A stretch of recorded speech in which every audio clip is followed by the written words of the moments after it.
It's now my pleasure to welcome Matthew Zolnowski of Greyfriars, who will be moderating the Quebec Spotlight panel and the role it plays in global critical metals.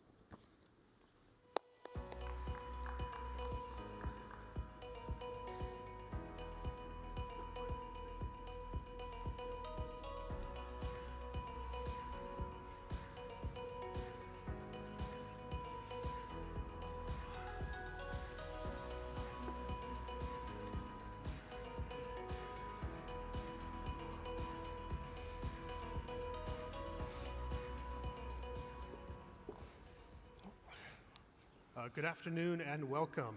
We are your lunchtime entertainment. So please keep a little bit of the food left for us afterwards, just because we're coming right up on time. But that being said, I am delighted to welcome this distinguished panel, representatives from across the government of Quebec. In terms of our plan for this early afternoon, I'm going to have just a little bit of opening remarks. Then I'm going to hand it down to my colleagues here to introduce themselves and for a few minutes of opening remarks on their part. We'll then go into a guided Q&A session and then turn it over to the floor for any questions that you may have. So first and foremost, not to cast any aspersions on the other provinces of Canada.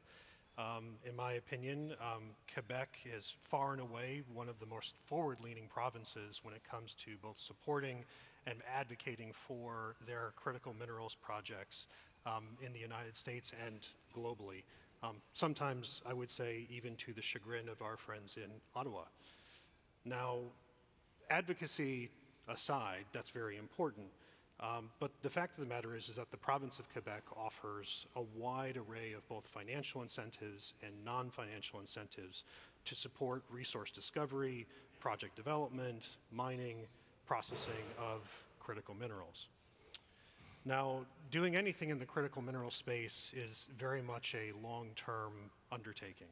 Even if you remove permitting from the equation, there's just simply no substitute for the amount of time it takes to engage with communities, with First Nations, to do your environmental baseline studies and to prove what it is that you have in the ground.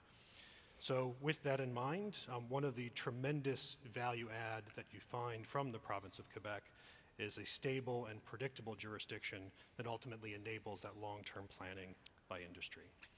So, with that being said, I'm happy to turn over to my colleagues to introduce themselves and some opening remarks.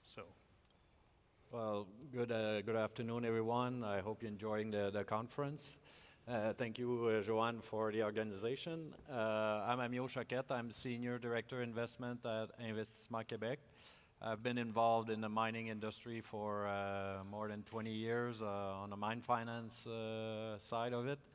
And basically, I'm in charge of the mining portfolio at Investissement Québec. And we're obviously looking to support projects within the province of Quebec. So I'll hand it on to my colleagues.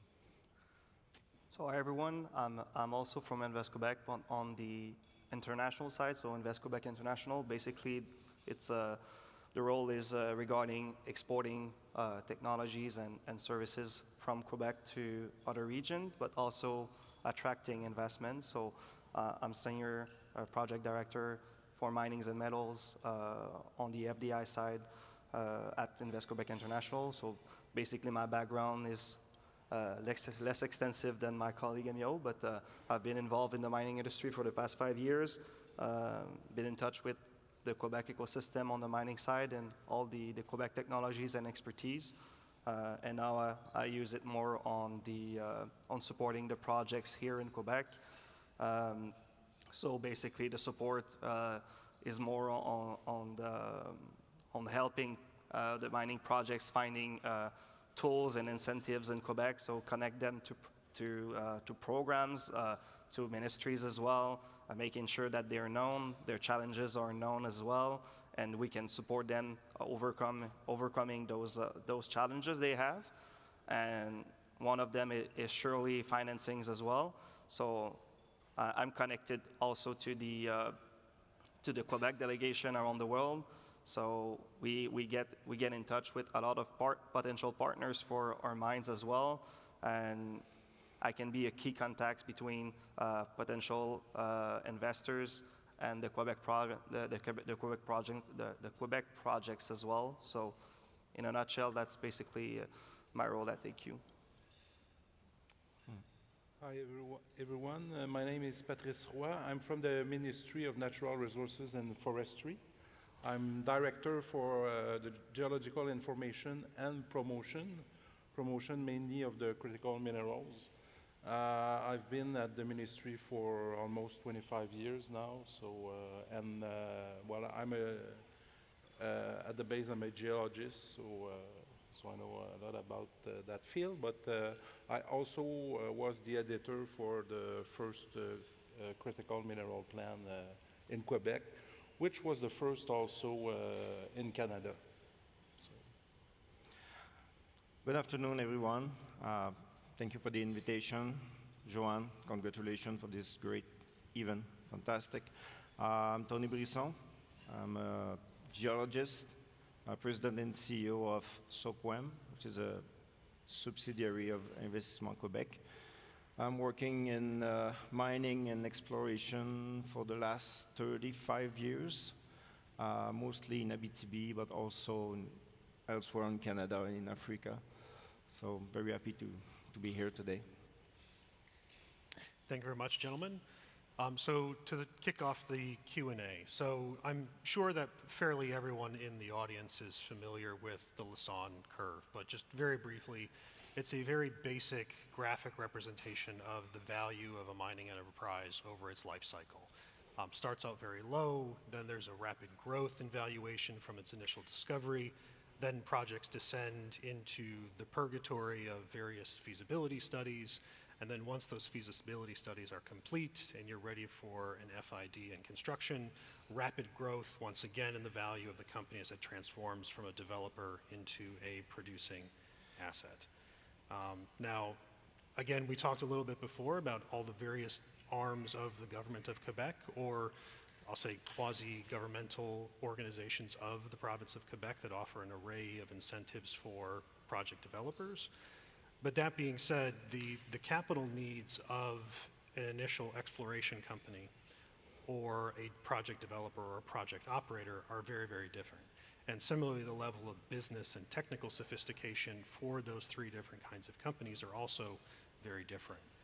And so with that in mind, rather than telling us what your individual organizations can do, although certainly, please be sure to do that, can you explain to the audience how a company actually transfers from one organization to another and those incentives grow and mature with the company as it also grows and matures?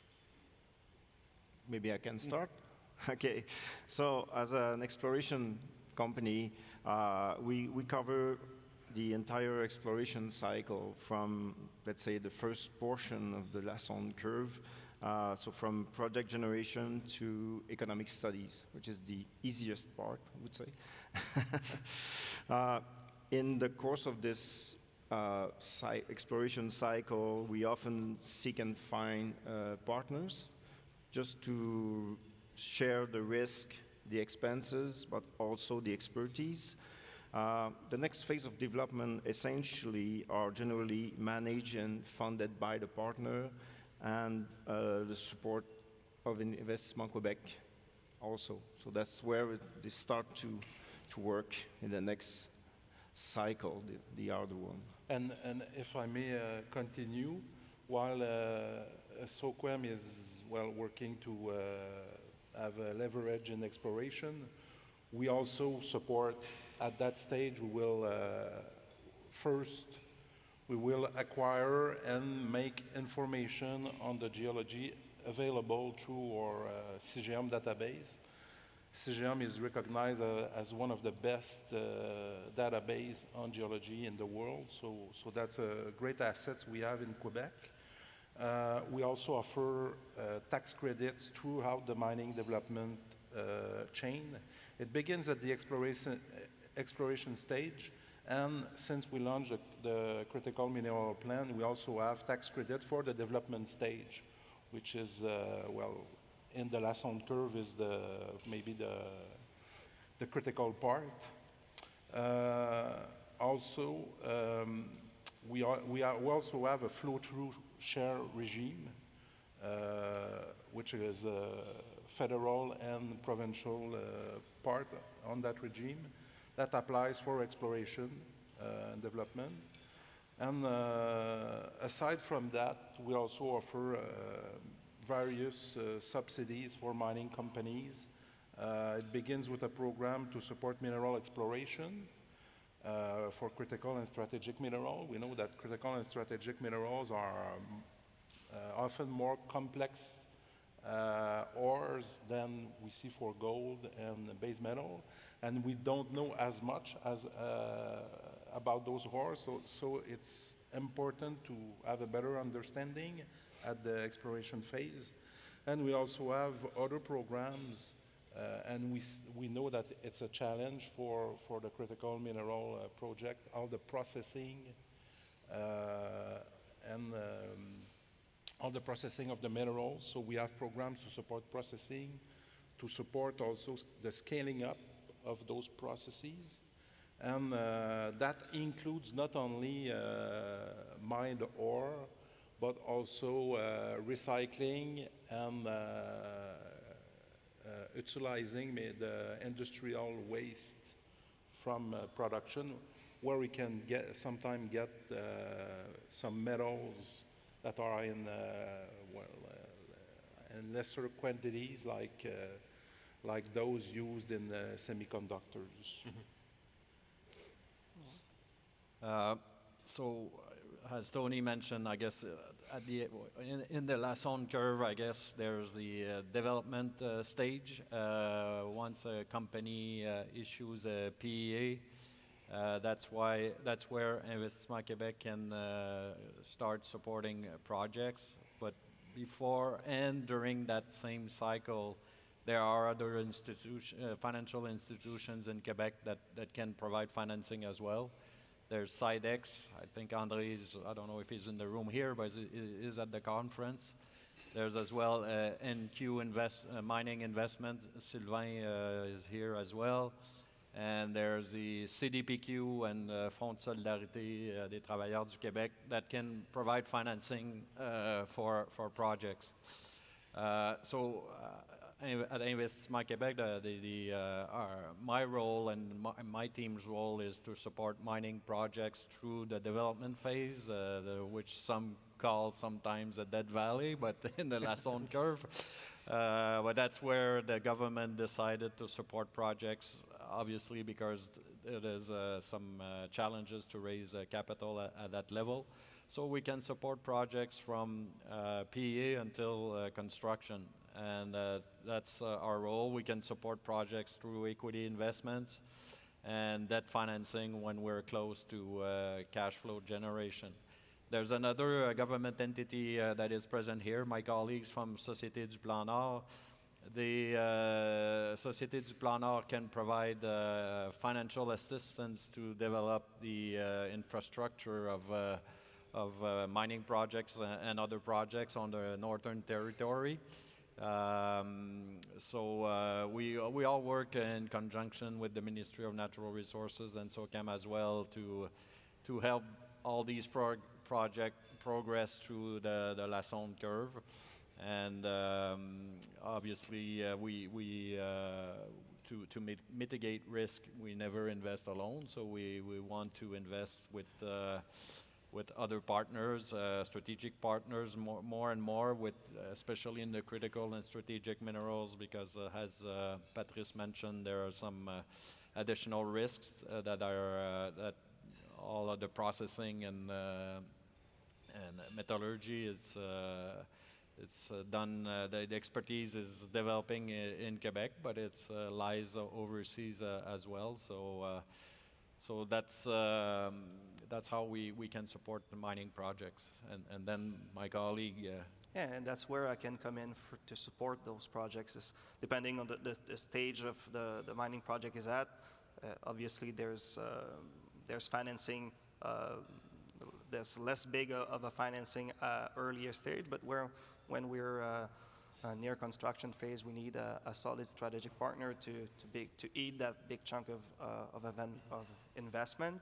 And obviously, if IQ want to come in or other partners in the Quebec ecosystem, it sure add a lot of credibility if we have a strategic partner, a company with transformation expertise, processing, or simply a company that can be a big off-taker or client at some point. So I think it's always a win-win or a dance between the IQ financing side and the international one when we can support each other, because even for strategic partners to know that there's support from the Quebec government at the same time, it eases the relationship and it comforts both sides. So so that's the way we see it on our side. No, thank you, gentlemen. Now, perhaps showing my age a little bit, when I first started coming into what I'll call the critical minerals or the critical materials world in the mid-2000s, at least in the United States, the discussion around critical materials was talking about titanium and steel.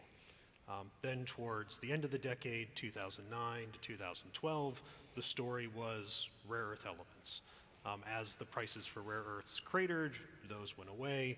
And then through the middle and certainly in more recent past, the story of critical minerals is effectively synonymous with the battery sector. So lithium, nickel, cobalt, graphite, phosphate, et cetera. And it seems that just in the past 6 months, we've almost come full circle again. We're talking about rare earths, we're talking about steel, we're talking about aluminum, and a little bit less so about battery materials. So now on the one hand, I'd submit that this is just a reflection of the junior mining market, where to some extent your ability to survive as a company is your ability to raise finance and to demonstrate that you're relevant to whatever is the hot topic of the day. But that being said, all of you on the panel here are either governmental organizations or quasi-governmental organizations that, strictly speaking, don't need to turn a profit in the same way that a mining developer has to do on a quarter-over-quarter basis.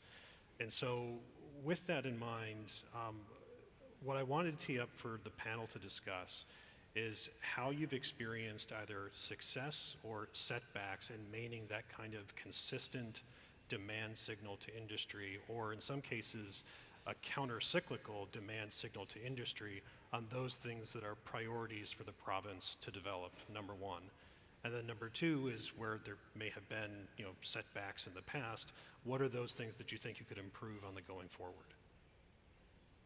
Maybe I can start again. I'm going to leave the setbacks to Amyot. So just speaking about a little bit of a story of SOQUEM. So we were created 60 years ago to create wealth for the Quebec province. At the time, there was only iron, gold, and copper mines in production. So quickly, SOQUEM developed a salt deposit, niobium deposit, which was pretty unusual at the time. So speaking about more recent initiative that SOQUEM bring up to an advanced level, early 2000, we just started to work on a lithium project called the Mont Blanc project, which was not the flavor of the month at this time, okay? And we developed it until we find a partner in 2010, bring it up to feasibility study prior to leave it to Investissement Quebec. So this is an example of innovation. So we were in advance in our time. Another element that we work on was a rare earth project called the Quijibo project. It was discovered in the early 90s.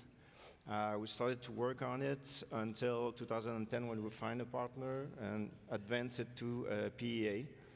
And then that's another type of initiative without paying attention necessarily to the cycles, So you need to be innovative. You always need to be in advance of what will be the next commodity that will be used in electronics, energy, medical equipment, aeronautics, or whatever. So we need to be always aware of, via scientific papers and stuff like this, of what would be the next thing Considering the fact that we have a stable and recurrent financing from Investissement Quebec, we are definitely less sensitive than the average exploration company to mining cycle and flavor of the month commodities. Maybe You want, I can go because you mentioned that I will handle the setbacks topic. Well, or room for improvement, that also works too. no, exactly. So, but I guess I've been, like I mentioned earlier, I've been involved in mining for more than 20 years. Obviously, in the last 20 years, there's been a number of different parties at the government. So I think 3 different parties were in power since in the last 3 years. Some came back, some new parties emerged, but at the end, all the political parties are supportive of mining. Investissement Quebec has been involved in mining for more than 20 years before I joined, and prior to joining Investissement Quebec, I was another government institution that invested in mining as well. So we've been supportive of mining. I mean, the Quebec government, SOQUEM was, as you mentioned, was created 60 years ago. So I think through the cycles, one thing that I guess the mining industry can say is Quebec is supportive of mining, and we foresee that going forward as well. As to setbacks, and I think our programs are, tailored for the mining industry, but obviously there's some cycles in different metals, different minerals. So of course we've lived through setbacks. I guess there are probably 2 examples that can show how the government is supportive. Is one, when the iron ore industry struggled in 2014-15. We partnered with Champion Iron to buy the Bloom Lake mine. It was under I guess we bought it from Cliffs Natural Resources that was on court protection at that time, and we reinvested, co-invested with Champion and restarted the mine, and now it's a success. They implemented their phase 2, and they still have other projects to improve the quality of their iron ore. So that's that one setback that was a success. Another one is Nemaska Lithium. We invested in the Nemaska Lithium 1.0.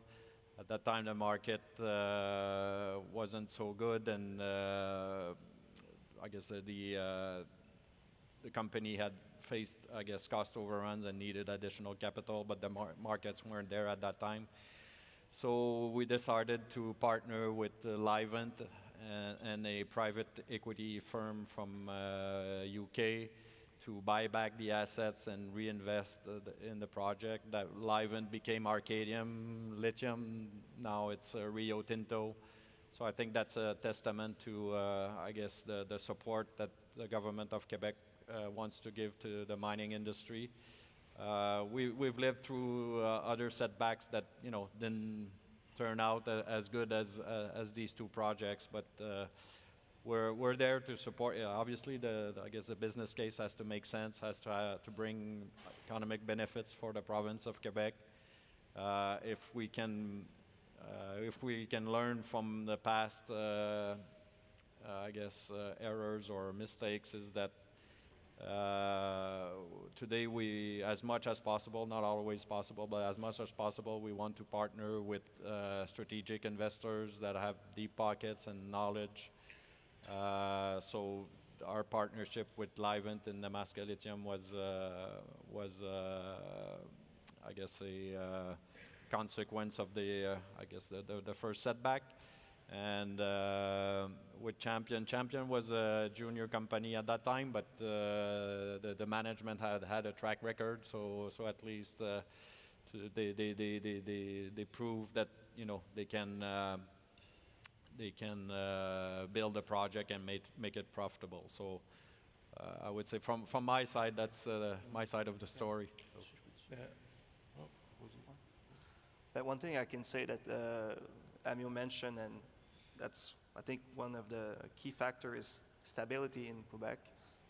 He mentioned it with the experience, and I just learned that you've been on the ministry for the past 25 years. So the fact that the mining faces of Quebec are known, and you go to PDAC, and I've been going to PDAC for the past 5 years, and this guy is probably the most wanted guy on the show floor. So that says a lot. And on the other side, I think the promotion team that Patrice is leading with John Lafontaine, I think he was in the room, and Jocelyn as well, like being out there for the past 5 years, I think. Like you've been to IMARC, you've been all across the world promoting Quebec, and I think it shows and it pays. You have the numbers, I guess, on the level of exploration, the investment exploration that was increasing in the past years. And what I can say on the export side as well, I've been involved in the mining technologies in Quebec, so I was supporting Quebec expertise, finding clients in the US and the rest of Canada. And one thing I was always surprised, like visiting companies in Arizona, in British Columbia, and my colleagues from South America and Africa as well, is there's always someone from Quebec on the board, as executive management, could be on director of anything in the mine itself, drillers. So Quebec is always out there. So I think that expertise that it's known around the world is also making Quebec a great jurisdiction for investments as well, because people are seeing all the expertise around the world as well. So. I would add to all of that, well, of course, as a province, we can't influence the markets, so we have to do with the market, with not China, where we can influence the pricing. However, we also have one of the most diversified production in terms of commodities in Canada, and I think that's a strength we have in Quebec. Amyot talked more about the mining development and the most advanced project, but for exploration, well, we offer the tax credit. The advantage of the tax credit is you get it after the work is done, so it can extend a bit into the lower cycle and help you go through it. But we also have other investors like Amyot mentioned earlier, Sidex or NQ Investment, that comes into play and can also help in those periods. And we did in the past, there were some specific programs to help companies go through these cycles. But I think an important thing is, well, as we said earlier, we have to see the next, you called it the shiny object of the day. What will be the next shiny object of the day? But you have to be ready when the time comes again and have projects ready. So it's how you manage to leverage one of those periods for the next one coming also, if you have not profited from the first one. And well, we can, for example, take the example of lithium in Quebec. 5 years ago, there were 3-4 known major projects in Quebec.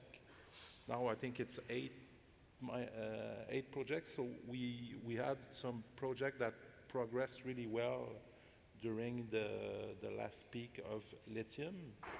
And these projects are still advancing right now because they are developed enough that people are still thinking that when the market will go up again, but these projects can be opportunities. So we have to work in that sense. Also, if I look at on the mining side, when you're already in exploitation and the, the, the, the, the price of the metals is going down, well, the taxes are also going down because they're based on the metal price. So that can also help to go through these periods. Yeah. Well, thank you, gentlemen. So certainly for all of you on the panel and for the rest of us in the audience, we've been to dozens of mining conferences during the year and over the course of several years. But one of the topics that seems to be discussed relatively infrequently on panel discussions like this is the concept of risk tolerance. On the other hand, certainly when I talk to folks in the junior community, risk tolerance is something that comes up all the time. Mm-hmm. Now, I do want to be a little bit even-handed about how we talk about risk tolerance because we have lots of different stakeholders on the panel, and so if you are engaging in small-scale R&D, contracting activities, that's going to be one very different level of risk tolerance compared to a project finance, for example.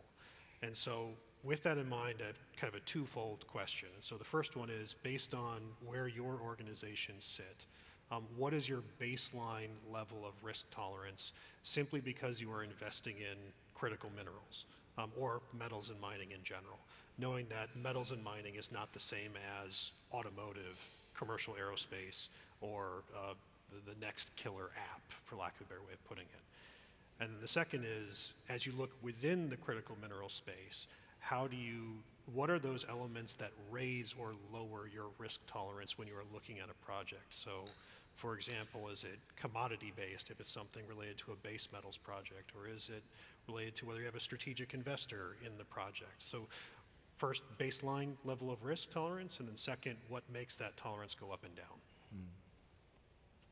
I can start again. Okay, go ahead.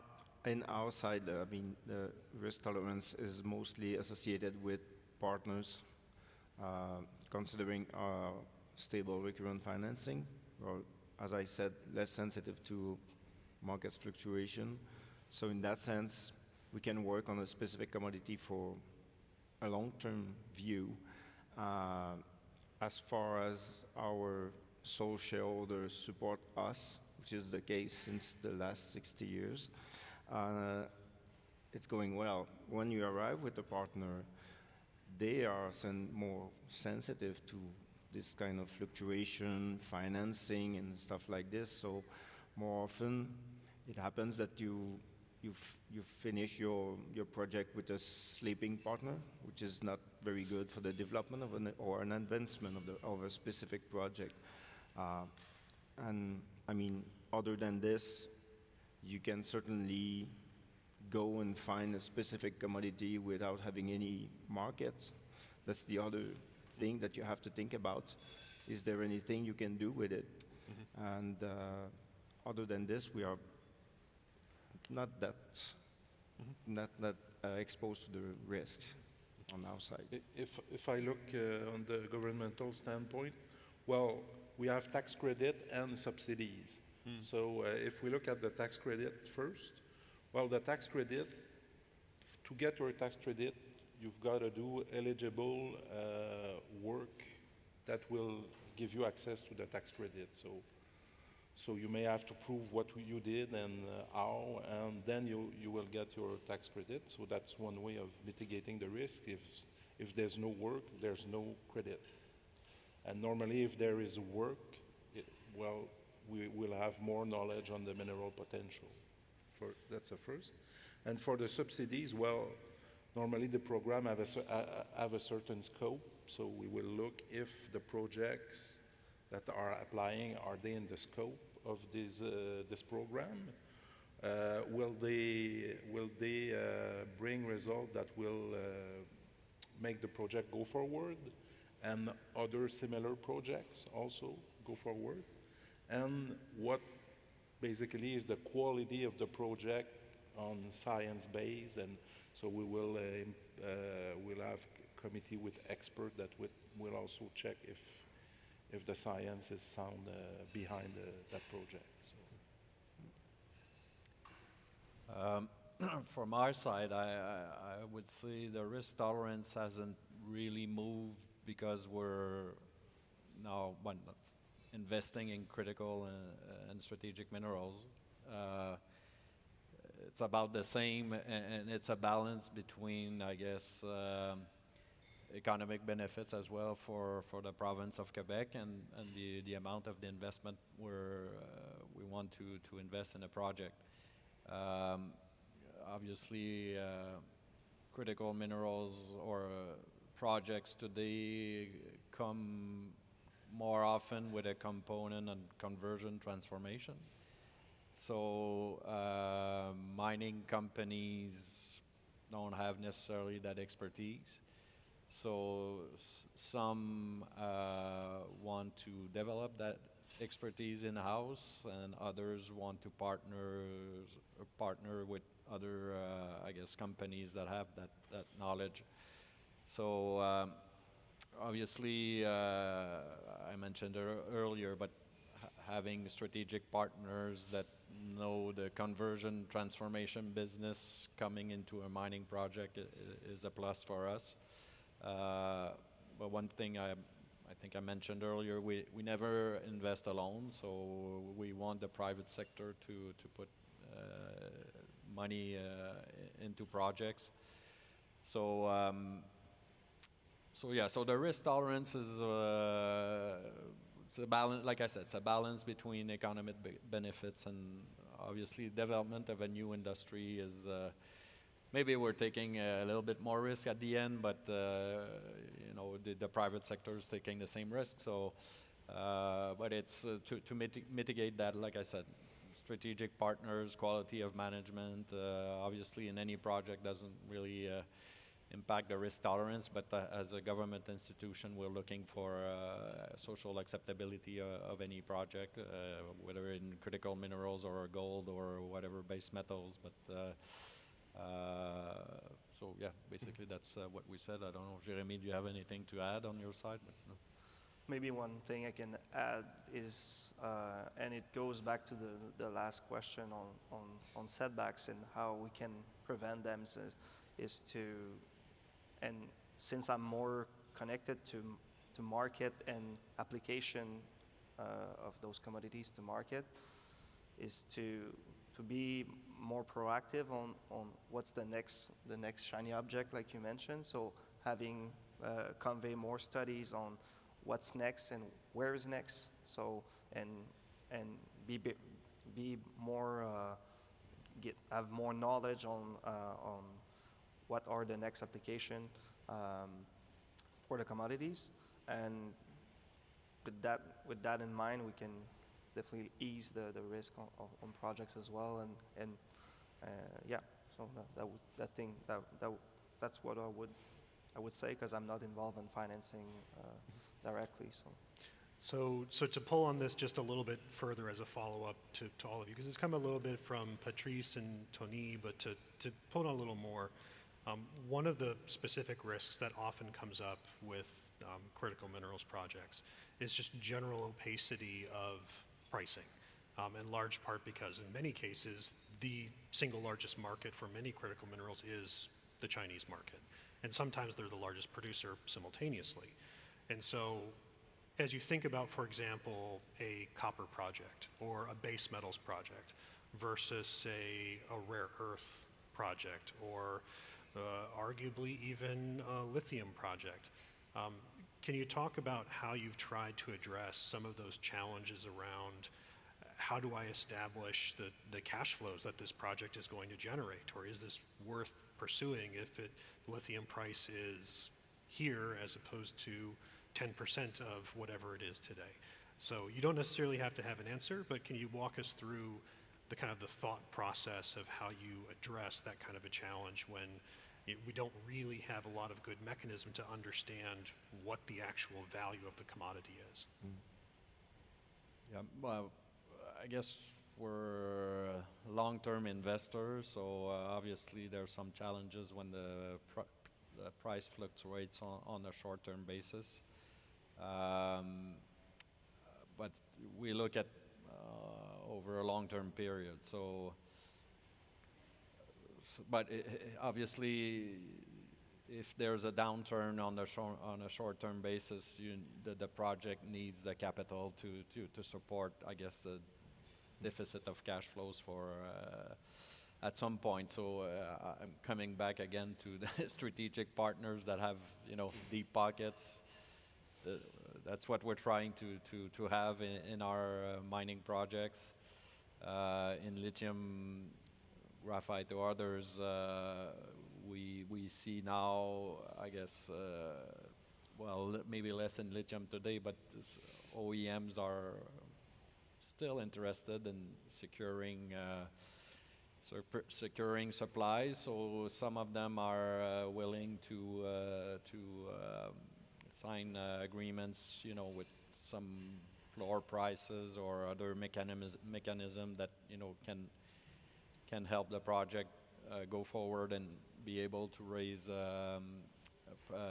project financing, and the banks will require that, and they have to get comfortable with the projected cash flows. So and we you know, we have a similar thought as well. So but it's, you know, some cycles are more challenging than others, and especially in critical and strategic minerals. It's all mostly based on offtake agreements and less, you know, the spot market. There is some spot market, but, you know, it's not a big of a, it's not like gold. You know what price you're selling, or nickel. There's always the LME, and same for copper. So yeah.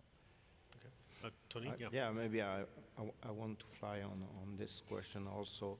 One aspect is, as a Canadian, we have pretty good experience in mining, okay, but also in the primary transformation. You know, let's speak about gold, copper, zinc, base metal, whatever. We have very good experienced people. When you speak about rare earth, lithium, well, the real expertise is not in Canada, as you know. So that's where strategic partners are very important to help us to bring this expertise here. And we're still in the learning curve in some of these commodities to bring it up to the final client, you know. So that's something that you have to pay attention to it. So. Okay, so I have two more questions I want to get after, and then we'll hand it over to the audience for any questions that they have. So the first one is about strategic partnerships. First and foremost, I don't know if I should apologize or not, being the American asking about opportunities for international collaboration on critical minerals, but I'm going to go after it anyways. Certainly, even through the first Trump administration and through the Biden administration, there was significant growth and certainly cross-border collaboration on critical minerals projects. And certainly the province of Quebec has always looked for international partnerships to develop the assets that are here in the province, be it from the United States, East Asia, or even European member states. So with that in mind, from your respective organizations, to what extent has your approach to international collaboration and international partnerships changed since January of 2025? Or alternatively, is the strategy fundamentally the same, as just simply the dancing partners on the other part of, you know, your activities has simply changed? Well, I can begin on that one. Well, our strategy is basically the same, no significant change. Of course, well, with the situation in the US, we are more cautious with our approach, but of course, the US is our neighbor, so we want to do business with the US for sure. But we were also already active, as we said earlier, in the rest of the world to have partnerships with Europe, with Eastern Asia, Australia, and other jurisdictions. We signed 2 agreements, one with France in 2024, I think, and one with in 2020, yeah. And this year we signed another agreement with the Netherlands on collaboration on the critical mineral development. So we are already doing business with other jurisdictions.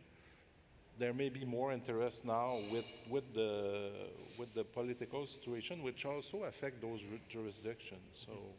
So for us, we continue in the same direction, and hopefully it will bring us more new opportunities that weren't there before. Yeah, but maybe the government in 2019, 2020 launched a battery initiative. So you saw Bécancour, there are a number of investments that were made. The expertise in the battery sector comes from Asia, so that naturally the initial partnerships that were made were with a component of Asian companies and sometimes in joint ventures with car makers. So I think the strategy remains the same. The dancing partners can change from time to time, but I guess today what we're facing is hopefully a short-term situation, and over the long term, we can all find, I guess, agreements that will be satisfactory for each country. But at the end, you know, we're facing this in the mining industry, but it's other industries in the economy of Quebec that is facing the same problem. So the government has put in place some initiative to help companies export to other markets, and so I guess that's maybe what is changing right now. But I guess the U.S. will still remain a close partner because we're, you know, neighbors, and it's easier to do business with your neighbor than if you have to go through Europe or Asia. I think one thing I can say about that is the countries are seeing the relationship between the U.S. and Canada from a distance, and what that came out of it is it's spiking an interest from them to see like, are you still working with the U.S. because we would be happy to work with you. So that's what I'm seeing is like they're scratching more to get information from us and seeing, are you interested in working with us and like changing the flow of the feed that was probably supposed to go to the U.S. And now there's potential partners that are not on the traditional scheme of things. So a rapid fire question for the panel, and then we'll open up to the floor for any questions. And so this has come up through a couple of the different responses in the course of our conversation, and that's the idea of looking forward to whatever is either the next technology or the next shiny object or whatever it is we want to call it. And so with that in mind, certainly battery materials has consumed a lot of our time and energy over the past 4 years, but just kind of going down the panel, start this way and then we'll go to the audience. What is your, say, on the horizon critical mineral that you're focused on that could be the next thing that we should be paying attention to?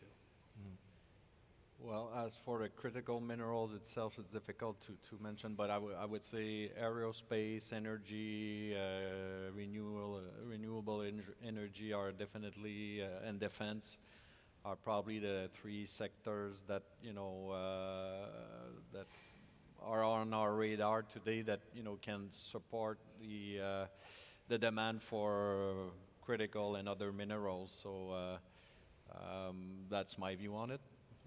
Pass it on to you. you said most of the good answers.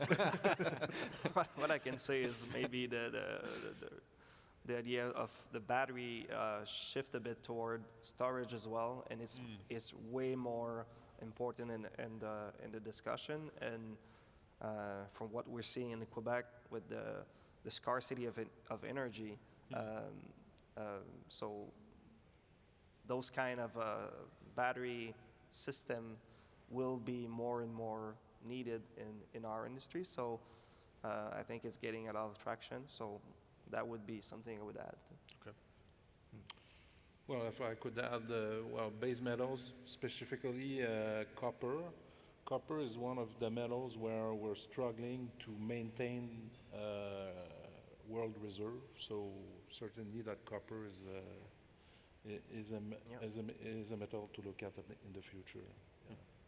I would be bullish to say uranium. We have uranium in Quebec, but we don't exploit it, and there's potential. Eventually, we have to open our mind to this type of energy, very efficient.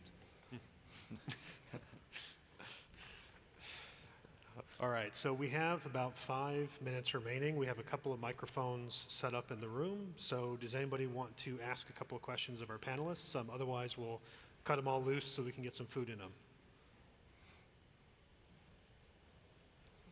No questions. You're There's one at microphone number 3. Yeah, far away. Good afternoon. I have 2 questions, 2 separate, considering critical minerals. Graphite, you have Masson, LLG, hasn't lifted off, great resource. And the second question I have is Choquette.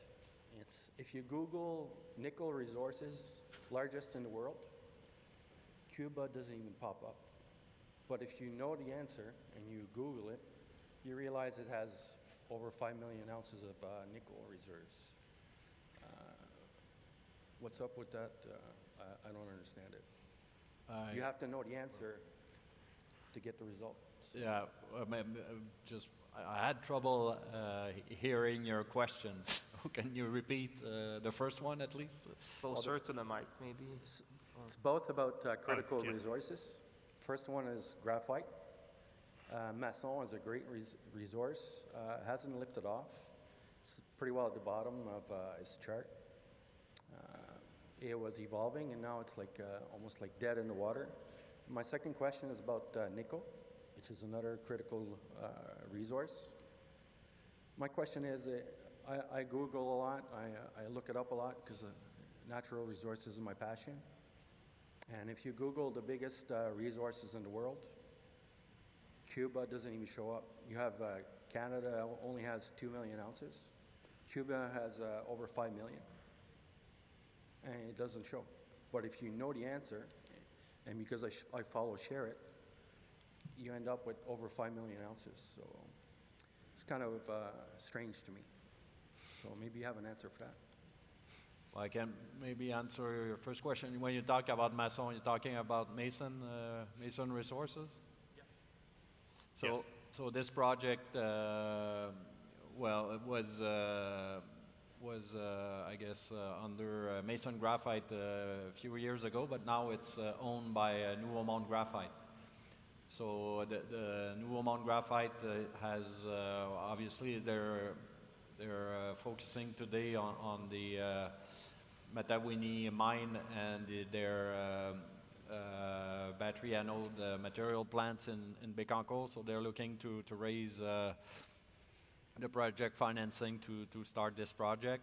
So once this project is started, I don't want to speak for them, but once this project is started, they want to develop the old Mason project, La Guéret. Now it's known as Watnan project. And one of the requests from their stakeholders, Panasonic and GM, is for them to have a further supply of graphite above the mine life of the Matawini mine. So that's why they bought that asset. So the plan over the long term is to develop that project. But obviously the Matawini mine is the first step. But as for nickel, I don't know if you want to answer that question, but I don't know. I didn't understand the question, so.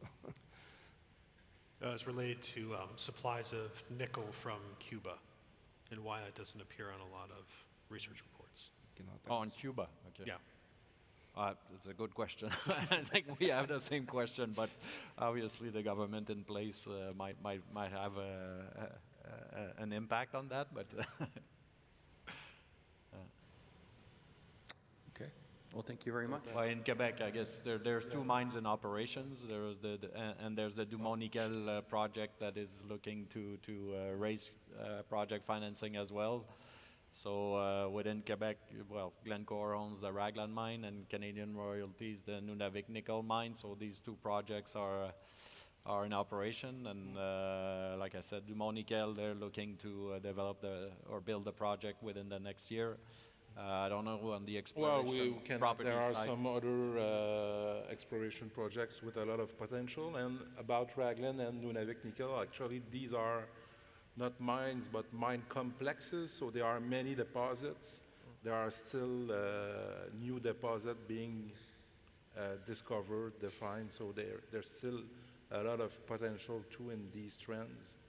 So we don't have a complete image of all the reserves that are in Quebec. We're still discovering, we're still advancing new projects in nickel. A lot of very interesting discoveries recently for nickel. Maybe Tony, you could add on that. Yeah, just 2 years ago, we discovered a new nickel deposit between Chibougamau and Lac Saint-Jean, which shows very good potential to advance. There's some decent PGM associated with. And what I see actually is the James Bay area, the USG area, will begin to be a new nickel district. When you look at the power metal deposit, for example, and I mean, the potential is huge and remain to be exposed in the near future, hopefully. Well, ladies and gentlemen, thank you for listening to our panel. If we give our panelists Is there a round- question at mic number 1? just if it's a Do we- quick question, go ahead. Yeah, quick question. I think everyone here agrees that Quebec is a great jurisdiction, but a lot of people were really caught by surprise when the last federal budget, or rather Quebec budget, made significant changes to the flow-through share rules, taking away a couple of enhanced deductions that had been available and making some other changes that could particularly impact those looking for metals and minerals other than critical minerals. Do you have any comment on that? 10 seconds, go. I don't have any comments. I'll leave it to the Ministry of Natural Yeah, Resources. regarding the I think it reflects the what the government wants to put more emphasis on the development of critical minerals. So that's why the credits are higher, and it also reflects what was done at the federal level of the government, but there are still credits for other commodities, which is mainly gold, I think, that is not covered with the critical mineral tax credit. So